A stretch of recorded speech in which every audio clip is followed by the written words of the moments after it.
So let us pray. Holy Lord, may the words of my mouth and the meditations of my heart be pleasing to you, and may they light your people on fire. In your holy and beautiful name, in the name of Jesus. Amen. So I was asked to speak on proclaiming justice as Christian hospitality in the context of DACA. And to do that, I actually have to go a little broader. I have to talk about engaging the church in responding to the immigration crisis at this particular moment in history. And I'm not focusing in on prophetic preaching. I'm really looking at the variety of ways the variety of faith-rooted ways that we engage the church in doing justice. So I can't do that, actually, without talking to you about the problem that we're confronting. And I always think in stories, so I'm going to talk to you with a combination of stories and information. Most people in this country right now, I don't care where you are on the political spectrum, know that our immigration system is ineffective, that it just doesn't work as an immigration system. If you get a step closer than that, you learn that it's profoundly illogical. It makes the DMV and the IRS look positively sane. If you get a step closer than that, you know that it's not only illogical, it's profoundly inhumane. So that's what I want to unpack for you. The average American, when I speak in congregations, the most common myth that I run into is that most people seem to think that anybody can come to this country to pursue the American dream if you're willing to stand in line. Well, that was our grandparents' system for some of us, not even for all of us. In the current system, there are basically 3 lines you can stand in. We call them blood, sweat, and tears. And there are problems with all 3 of them. So let me start with sweat. And I'm going to start again, like I said, with this story. When I was pastoring a congregation of mostly farm workers in Central California, one of our best leaders was a woman named Rosa. Rosa came from Michoacan, Mexico, where her family successfully farmed corn for 8 generations.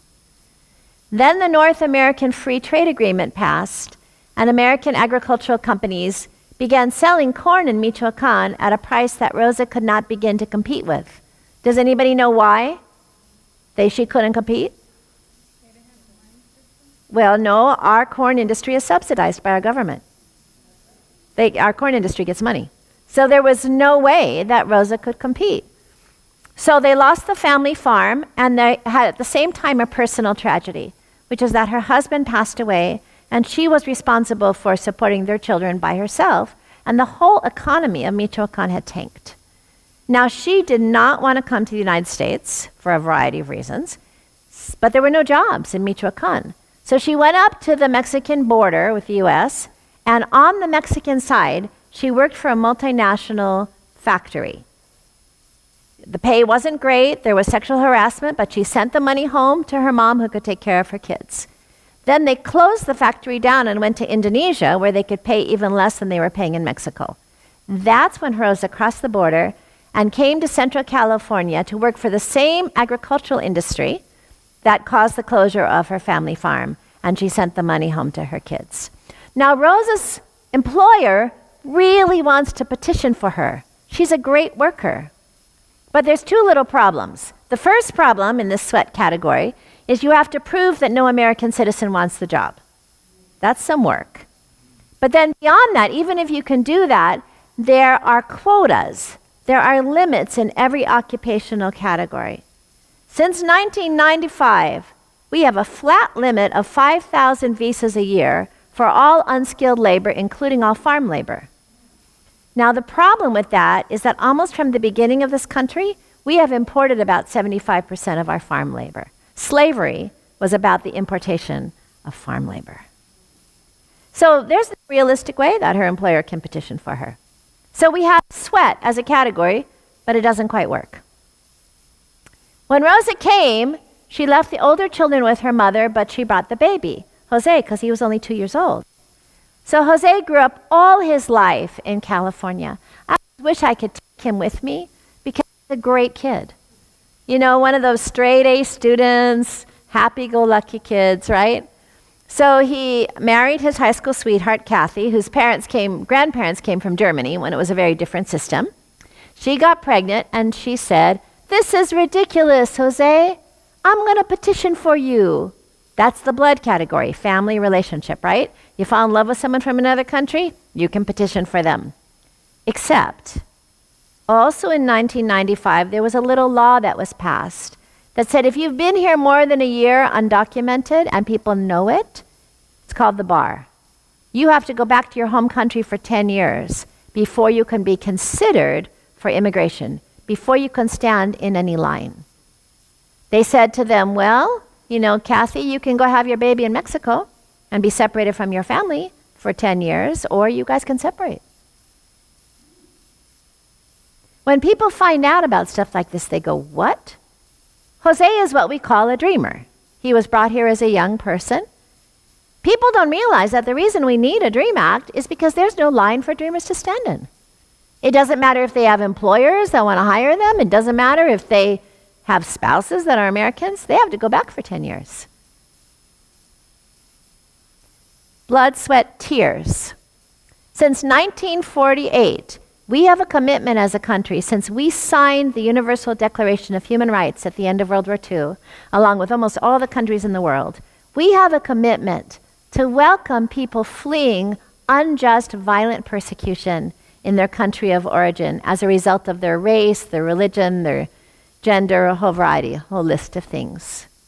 As a Christian pastor, I'm really glad that we have that commitment. I want us to have that kind of commitment. But just like the other categories, it doesn't quite work. Again, let me tell you a story. I'm a Lutheran pastor. If you are involved with the Lutheran Church and you want to go do a short-term mission trip at the Lutheran Church in El Salvador, you stay in the guest house of this lovely little abuela, this little grandma, named Trinidad. Her whole family helps her. Well, 3 years ago, Trinidad's grandson, Josue, was at school, high school, and two boys approached him from the Mara Salvatrucha. If you read in the papers about the Mara, it will say it's a gang. But if you're in a gang and you kill somebody, the police are after you. The Mara is not a gang, it's an international mafia, because wherever the Mara is, they control the police. So when the Mara approaches a boy, like Josue, they say to him, you have three choices. You can die, you can run, or you can join. And if you join, you have to prove that you're serious by killing a family member. So Josue did not want to do any of those things, and he thought, my father will know what to do. My father is a strong man. He's a bus driver. He's a strong Christian. He will have an idea. And so Josue went running home after school with the two members of the Mara running after him, and he got home, and sure enough, his father had just gotten home from work. He came out and he said to the two kids following Josue, you can't have my son. Whereupon one of them pulled out a pistol and shot him dead in the street. The next day, Josue ran to the United States, where they have relatives, and became one of 160,000 kids that have come since 2014 because of the exact same situation. Now, when Josue comes, he has the right to ask for political asylum. But he doesn't have a lawyer. We don't supply free lawyers as a country to asylum seekers or to refugee seekers. So wait a minute, can you imagine being 14 years old, not speaking a word of English, and having to defend yourself in court? If we can get them a lawyer, 80% of them get political asylum. Although our president is trying to change that. That's another story. But right now, 80% of them do. If they don't have a lawyer, only 7% of them do. About a year ago, I called down to our church in El Salvador and I said, do you have any stories of kids that were sent back and killed? And they said, how many stories do you want? Blood, sweat, and tears, 3 categories. Oops, I forgot to change slides. Slide, that's the slide I'm talking about. Blood, sweat, and tears. But none of them really work. Now, when you're average American, knows how bad this system is. We want to fix it. We have had 2 completely bipartisan legislative proposals that it would have gone a long way towards fixing this broken system. When you poll people about them, when you show them what's in the proposals and you poll people, you get about 75% support.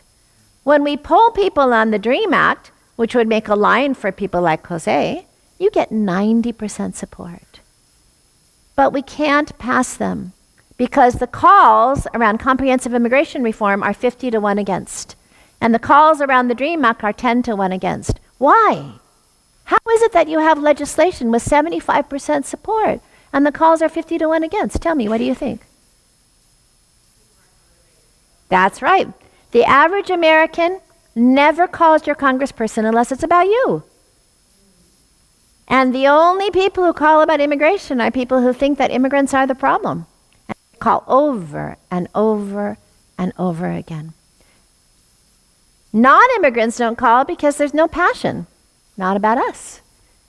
Immigrants don't call because there's no hope. So we can't pass it. So a while ago, we started working on an alternative. We started building a regulatory safety net. Regulatory safety net. Trying to create regulations that would soften the impact of this system. And part of that regulatory safety net was something that we call prosecutorial discretion, or we call it the prioritization of enforcement. If you are a member of the MARA or you are Josue, you are not in the same situation, because we got them to prioritize people who were threats to public safety and to put people like Rosa, like Jose, like Josue at the bottom of the list, where they could be trying to work out their situation and they could just come in every year and check in and show that they hadn't committed a crime and show that they were contributing, and they could have another year. They were still on the list to be deported, but they had what's called deferred deportation. And that could go on for many years. And you know what President Obama did when he did DACA? You may have heard. How many of you have heard DACA, that word? DACA just means deferred action for childhood arrivals. That's all it means. And all he did was he took that individual process that we'd worked hard to get, and he applied it to a group of people who probably would have gotten it anyhow if they'd gone in one by one. But he just, in blanket form, said all these kids can stay. They don't have legal papers, it's temporary. I want you to hear that. From the beginning, it was temporary. It was deferred deportation, not legal papers. Obama did not have the capacity to change the law. He just had the capacity to extend this deferred deportation to a class of people, which he did. So I want to say something to you about Pastor Noé Carillas, and we're going to see a little video about him at the end. As we shift from chronic to acute crisis. Go to the next frame. The acute crisis. Pastor Noé Carillas is now 42 years old. When he was 8 years old, he was kidnapped in Guatemala by guerrillas. They held him until he escaped at the age of 13. And he couldn't find them. So he ran to this country. He had relatives here. He worked in the fields. He was deported 3 times before he was 20 years old. He kept being deported to Mexico because he made up names and told them he was Mexican. He was scared to be deported to Guatemala, and so they would just deport him to Mexico and he'd come right back. When he was 20, he became an active Christian. He accepted Christ. He married his wife, Vicky. They fell in love. She's an American citizen. They had 2 children. He started a small construction business, employing people. He became an Assemblies of God pastor. And he planted a church in South LA that's thriving. 3 years ago, Pastor Noé Carillas, said to Vicky, Vicky, let's fix this. I hate having deportation orders over my head. Let's go in and fix this thing. Let's get a lawyer. So they got a lawyer. What they didn't know is what an immigration judge once told me, which is that to remove a deportation order is the 20-year pulling of a wisdom tooth, and it can cost $1 million. They didn't know that. But they started the process. So he went in and he got his deferred deportation. And he was 1 year. And then he came back under Obama and he got it again. He got another year. And then January happened. The executive orders. And he goes back in and he only gets 3 months. We're all like, what is that? So we start writing letters and he goes back in and we expect him to come right back out with another year. And he gets clapped in handcuffs and he gets thrown in Adelanto, which is privately run detention center, where the food has worms, where the temperature is kept at 50 degrees, and where people die for the lack of medical treatment. That's the acute crisis, my friends. What did the executive orders say? Everyone knows about the refugees. No one knows what the executive orders said about immigrants. The first thing the executive orders did is that they erased, they destroyed the regulatory safety net. So now there is no prioritization. If you're a member of the MARA or you're Josue, you are in the, or if you're Pastor Carillas, you are in the exact same, or if you're a dreamer. As of March 5th, there are 2 DREAM Acts going through Congress right now, both bipartisan. If they don't pass by December 8th, listen to this, if they don't pass by December 8th, a dreamer on March 5th is in the exact same position as a member of the MARA, as Pastor Carillas, as anybody that I listed. It's gone. There is no prioritization of enforcement. And it gets worse. Not only are all crimes equal, including immigration offenses, which are not crimes, but you don't have to be convicted of one. You just have to be accused. And you don't have to be accused by a court. You can be accused by an immigration officer on the ground. It's called a chargeable offense. And you don't even have to be accused if you're standing next to somebody who's accused. And you don't have papers on you, they can pick you up. They don't take the time to look in the computer. They can pick you up if you're a resident, but you don't have papers. They'll have to release you, but it'll take a while. I mean, it sounds insane, but it's the truth. It's what the executive orders say. And then there's a special vicious focus on the kids coming from Central America. If you don't have a sponsor to get you out of detention, you're a top priority for detention and deportation. And if you're a sponsor, and remember, we don't give any money to people who want to sponsor kids and take them home if they're immigrant kids.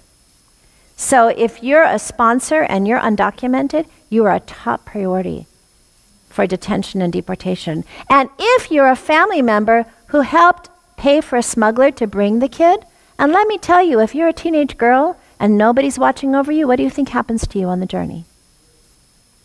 So if a relative has helped to pay for the smuggler, that relative is now accused of human trafficking. And when kids turn 18, even if they have an active court case, they are top priority for detention and deportation, back to where they are being killed. This is the reality. No, back. Don't go. Go to the back. Back one. I don't want you to go yet. Next one. This is the acute crisis. So you should just know that right now 60% of the people who are undocumented in this country have overstayed a visa. They didn't cross the border. They overstayed a visa, 60%. And of that, the highest percentage from any one country is from Canada. But the raids, they planned to do sweeping raids in Texas right before the hurricane. This was leaked after the hurricane. They stopped them because of the hurricane. But do you think they were doing sweeping raids? They were planning to do sweeping raids in white areas looking for Canadians? Not. They were doing them in Latino areas. So what does that tell you about the larger plan here and the larger picture? So, next slide. I want to talk about the solution. I said I want to talk about how we're engaging the church.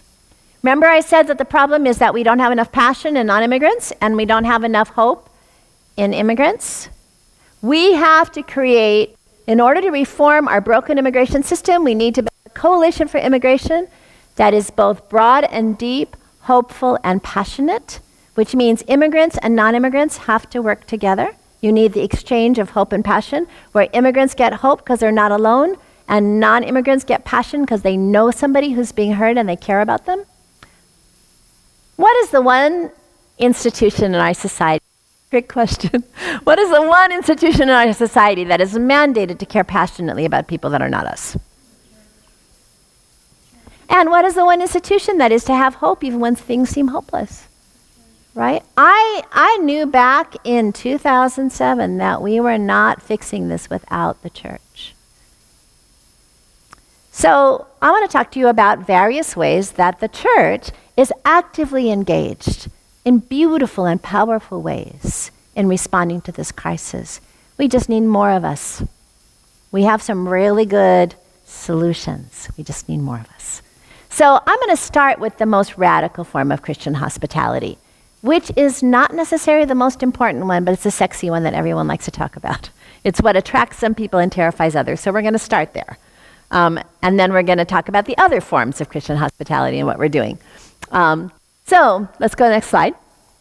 Sanctuary. Sanctuary has a biblical root. It comes from the book of Numbers. Anybody want to read this out loud? I like people to read out loud with gusto. Somebody, why don't you do it? Good. Numbers 25, verse 10. Speak to the Israelites and say to them, when you cross the Jordan into Canaan, select some towns to be your cities of refuge, so that the person who has killed someone accidentally may flee. They will be placed of refuge from their avenger, so that anyone accused of murder may not die before their dead child before their sin. And you can actually stop there because the bottom is not the scripture. That's something I'm going to share about. Thank you. So, this was created to deal with a situation where someone had committed a crime, but where the societal reaction to the crime was cruel and unusual punishment. So the crime in Numbers was the crime of manslaughter. Because the custom of the society was if you had killed somebody, what was the penalty? Anyone remember? A life for a life. But God recognizes that that's not fair if you've killed someone accidentally. So the church is instructed to create places of refuge, to keep someone who has committed offense, but where the penalty is unfair, until they can get a fair hearing. That's what the church has historically called sanctuary over the ages, is that protection until someone can get a fair hearing. It's God's remedy for an unjust response to a crime, protection until there can be a fair hearing. Next slide. So when people talk about sanctuary right now, they talk about sanctuary usually in secular terms. They talk about sanctuary cities. Sanctuary cities are not sanctuary. Right? Both people who love the concept and people who hate the concept don't understand the concept. Sanctuary cities don't keep anybody safe from deportation. Anybody. What a sanctuary city is, and we have in Los Angeles Special Order 40, we've had it since 1979. All that it says is that local law enforcement doesn't enforce immigration law. And the reason for that, the reason why we have it, we had a very conservative police chief who brought it in, is so that immigrants have access to law enforcement, and law enforcement has access to immigrants. So if you're a victim of domestic violence, and you're an immigrant, you can still go to the cops without fear, which doesn't exist in Texas right now. We had a woman who was going to court to testify against her abuser in a domestic violence case, and he called ICE, and she was picked up right away because Texas does not have this firewall. So it allows you to access law enforcement, and it allows law enforcement to have witnesses of crimes who are undocumented testify. So it's really about law enforcement. It's not about protecting people from, not that it's bad. If you're a domestic violence victim, you want law enforcement, right? So it's a good thing, but it's not any kind of answer. It's not sanctuary as the church would provide sanctuary. Next slide. Now, one of the reasons why I like to talk about the sanctuary movement is because it's a point in history at which the church changed national immigration policy in a hostile environment under President Reagan. You remember that? That's really important. I just want you to get that. The church used the technique of sanctuary to change national immigration policy successfully at a moment in history where we had a hostile environment. Why? How did it work? Well, people were fleeing the wars in Central America, They were being called communists. The wars were actually land reform wars.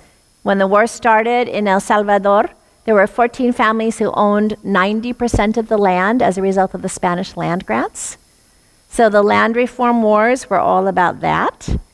You would think maybe that the U.S. would have taken the side of the people wanting land reform since it was a feudalism fight. It was freedom versus feudalism. But the head of United Fruit was the brother of the Secretary of State.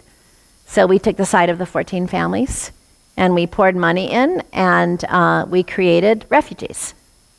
And so we had 500,000 people come over the course of 10 years from Central America. Because the Reagan administration was calling them communists, they had a policy where if you were fleeing from a country that was our enemy, like Cuba at the time, you just had to be a ballet dancer that wanted to defect. But if you were fleeing from a country that was our ally, as in Central America, you had to individually prove that you were targeted for death.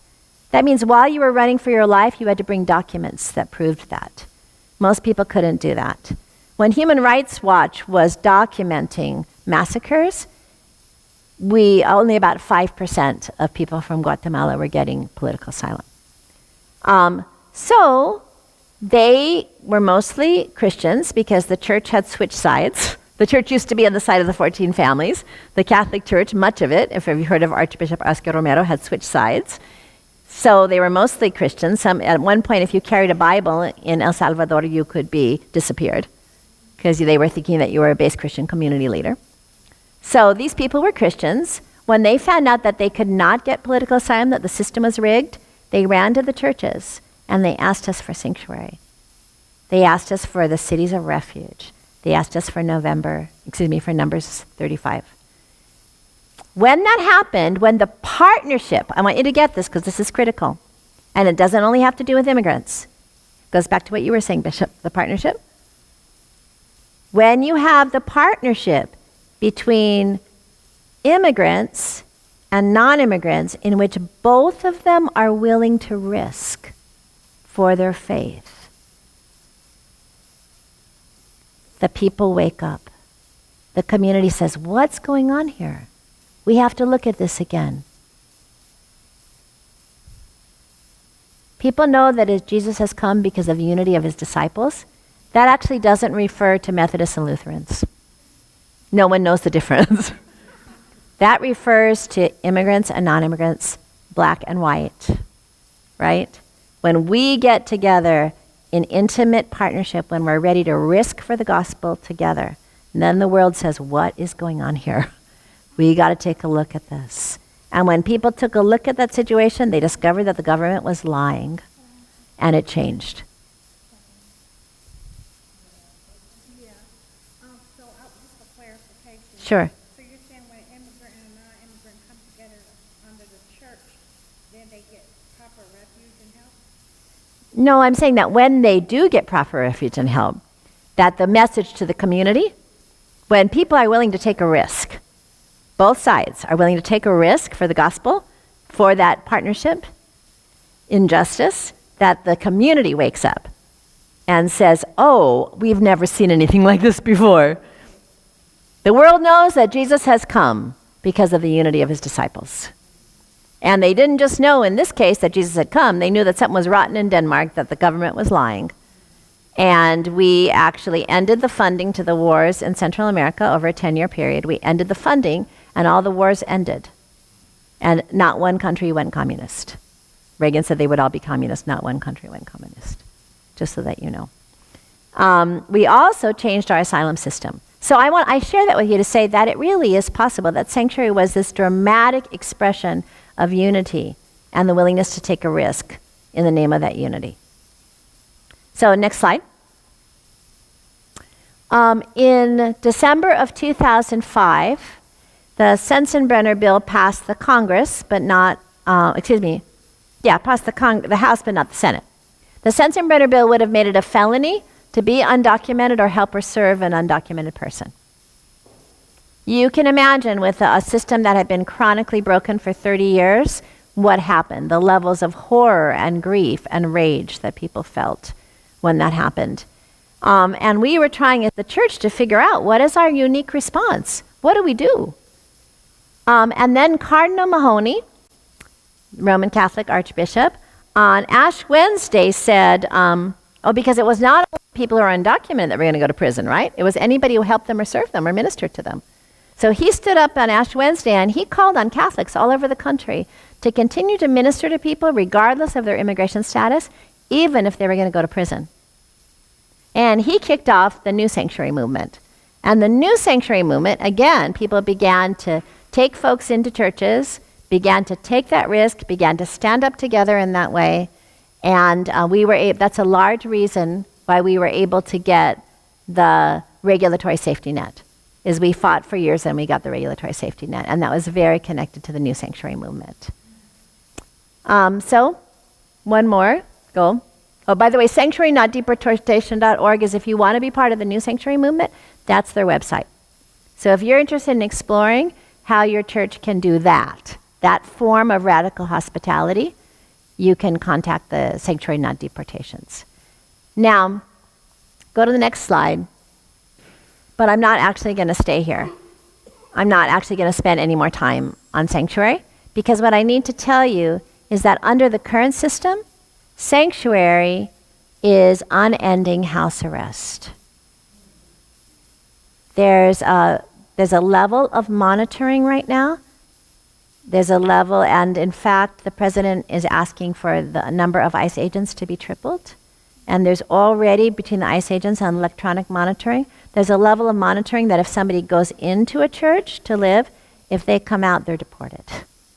So it's unending house arrest. So it is not a solution for most people. It is most definitely not, yes? You explained you may go into a church to live. Are you talking about coming every Sunday to church? No, I'm talking about living in the church. That if somebody is under a deportation order, I should have made that clear. What happens in sanctuary cities of refuge is that you actually offer somebody refuge on the church property. They actually live in the church property. That's what makes it risk on both parts, right? They actually live, it's radical hospitality, they actually live in the church. It does awaken the whole community when that happens. It's very powerful. But right now, the cost to a family is that they will never be able to leave. Right? So most people do not want to go into sanctuary. And dreamers, who are some of our best and brightest, you have dreamers here in the seminary, right? For a dreamer to be an unending house arrest is a nightmare. It's not a solution. In a few cases, it's worth it. We have a man right now who recently arrived in this country, accompanying his 2 teenage sons who were targeted by the MARA. He doesn't fit into any one of the 3 lines. He could never immigrate to this country. But his sons are probably going to get political asylum. He came because as a father, he didn't want his teenage boys by themselves. Now he's taken sanctuary in a church, because if he leaves that church, he will be deported anyhow. And he wants to be here for his boys. So that's a situation where sanctuary makes sense. Usually it doesn't. Yes? How come they use the word asylum? Okay, asylum, let me clarify that. I don't actually want to do a lot of diversion on this because I have a lot to say, but that's my last one. So asylum and refugee status are the same thing. Refugee status is what it's called if you apply for it from another country. So if you're in Syria and you say, I'm under threat of violent persecution in my home country as a result of my race, my religion, my political opinion, whatever it is, right? My gender, then you're called a refugee. If you come to the border and ask for protection, you're called an asylee. That's the only difference, except that we give people refugee benefits. We don't give asylees benefits. Asylees don't get any money at all. Refugees get a transition fund. So does that make sense? But political asylum and being a refugee are exactly the same thing. And that's the tears category in the blood, sweat, and tears. I know this is very complicated, teaching you all about our immigration system and all the responses to it in 45 minutes. But you're hanging in there, right? You're getting most of it. You have a sense of what's happening. And what we're doing is the church, what we have done, what we can do, and what we're doing. So there is this whole wonderful coalition. There's about 1,000 churches around the country that have declared sanctuary. And so I want to offer this to you because it is an option and it is powerful. But you got to make sure that you've got a family that's appropriate, because otherwise it's exploitation. Otherwise it's an enormous sacrifice for that family. And most families don't want to do it, right? So what else can we do? So next slide. This is just very quickly because you're a seminary. I just want to say that what universities are doing, universities are also talking about sanctuary. It doesn't mean the same thing that it means in a church, and it doesn't mean exactly the same thing it means in a city. There are universities that right now are suing around DACA. There are universities that are providing legal services to their students free of charge, right? So helping students to access immigration lawyers. They're protecting their confidentiality. They're refusing to cooperate with ICE, and they're offering trauma and counseling support. Just want you to know that's sort of the range of what's being offered to Dreamers. Next slide. So Matthew 25. So there were a group of faith-rooted Christian organizers from all over the country, community organizers, at the Highlander Center the week after the election. We had organized a post-election summit so that we could respond to whoever was the new president. I think I was one of the few members of the group that knew that the new president would be Donald Trump. I could see that one coming. So we got together for a week of prayer to say, what does God want us to do? And one of the first things that hit us was that there were a lot of people in the church who had voted for President Trump who were not going to agree with what was going to happen to vulnerable people. Not vulnerable immigrants, not vulnerable young people in the criminal justice system, not vulnerable refugees. There were a lot of people that we were going to be able to bring back who had voted for President Trump. But the only way we could do that would be to not have to bring them into the sanctuary movement, because it was too radical. The sanctuary movement is interfaith, it's progressive. We knew that we had to create a vehicle to bring them back and to unite people across that line. So we created Matthew 25. Matthew 25 is a bipartisan national Christian association to protect and defend the vulnerable in the name and spirit of Jesus, responding to Matthew 25 that says that when I was a stranger, you welcomed me. When I was in prison, you visited me. So Matthew 25 is national, Matthew 25 pledge, but we're also working in different parts of the country on how we make it real. And I'm going to rip through these slides because I actually just want to show you a video. So let me just give you the core principles of Matthew 25 and what we do really quickly. So Matthew 25 increases the breadth of the movement for protecting and defending immigrants from unjust practices and for immigration reform by actively reaching out to and engaging Christians on common sacred ground across the partisan divide, and by building a coalition of immigrant and non-immigrant believers working together as equals. I want to say that again. Immigrant and non-immigrant believers working together as equals. That's the key. Next slide. The way we do that is education and training, resources, workshops, Matthew 25 Sundays, and house meetings. I said at the beginning I wasn't going to talk about prophetic preaching. It's because I think that you can do in a house meeting what you could never do from the pulpit. You can proclaim justice with 8 to 10 people in an intimate conversation in a way that you never could from the pulpit. So we are multiplying house meetings throughout all of the churches who are involved in Matthew 25. Immigrants and non-immigrants together. Next slide. Next principle, Matthew 25 is committed to justice in the process. Matthew 25 actively reaches out to and includes Latino millennials, multicultural congregations, Anglo-evangelicals, and moderate mainline churches, but we give priority in our outreach efforts and decision-making process to immigrant Christians. Next slide. We set up church partnerships, immigrant, non-immigrant, intimate partnership, accompanying families or dreamers. If we don't pass the DREAM Act, friends, in March, we're going to call on churches all over the country, immigrant and non-immigrant, in partnership to take a dreamer. You're going to accompany that dreamer. You're going to defend that dreamer. So part of what we do is accompaniment. We walk with them. We help them in whatever way we can. We help them get legal support. We help them do family plans if they have citizen children. We raise money to support the family, whatever we need to do. One dreamer every 2 churches in the country until we get them all. I mean, that's the vision, until we get them all taken care of, right? Next slide. M25 integrates accompaniment and advocacy. There are multiple points of entry for Christians who feel more called to accompaniment than advocacy, and vice versa. We have our mercy Christians and our justice Christians, right? And usually we don't get along. There's no reason why we can't work together. Matthew 25 is explicit about that. You can come in to do accompaniment. You can come in to do advocacy, whatever works for you. Next slide. So we do individual advocacy, and you're going to see the video in a minute that looks at what that's like. That's when you do a family campaign. You do a campaign to try to get ICE to give deferred deportation. They can still give deferred deportation. They can do it. They just don't have any kind of policy around it. But we are getting them to do it. Sort of one by one by one, with enough pressure, being wise as serpents and innocent as doves, you can get them to do it, right? So that's individual advocacy. So we're teaching all of our pairs of churches, all of the individual Matthew 25 churches, how do you do advocacy for a specific family so that you get that family released if they get detained. That's the bottom line. So we do individual advocacy, and it requires all of these things: a good case and support letters and calls and prayer vigils and media and social media. Next slide, last slide. Of course, we do biblically based, faith-rooted, public policy advocacy. So what does that mean? It means that not only do we do traditional public policy advocacy, but we try to move our brothers and sisters who are public decision makers on the basis of our common sacred ground. What is the percentage of Congress that claims Christ? Anyone knows?